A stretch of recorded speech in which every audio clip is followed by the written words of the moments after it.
Docteur Flammarion, la toux chez les enfants, c'est quelque chose de très commun. Faut-il que maman fasse quelque chose? Faut-il venir consulter?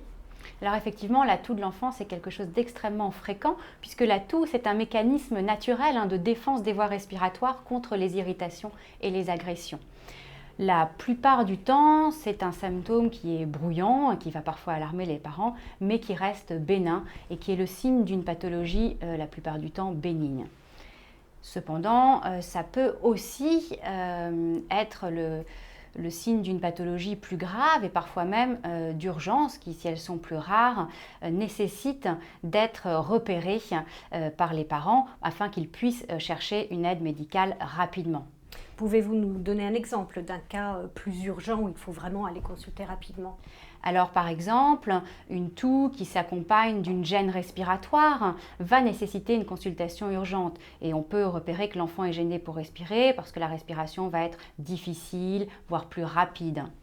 Un autre signe d'alerte peut être une douleur thoracique, une douleur lors de la respiration. Ou bien, lors de la toux, s'il y a expectoration de sang, ça va toujours être un signe d'alerte qui nécessite une consultation urgente. En général, est-ce que la toux s'accompagne d'autres symptômes, par exemple de la fièvre, ou ça peut être un symptôme complètement isolé? Les deux sont possibles. La plupart des toux du petit enfant vont accompagner des affections ORL telles que la rhinopharyngite et donc seront souvent accompagnées de nez qui coule ou de fièvre modérée. Et un enfant avec de la toux, ça ne veut pas dire un enfant qu'il faut mettre sous antibiotiques? Non, pas du tout.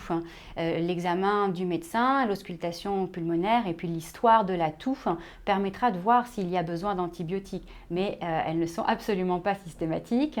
Cependant, de manière générale, il faudra aider l'enfant à gérer sa toux et limiter l'irritation des voies aériennes et on proposera toujours de favoriser l'hydratation de l'enfant, de limiter tout ce qui peut irriter les voies respiratoires, donc limiter toute exposition au tabac ou à d'autres polluants.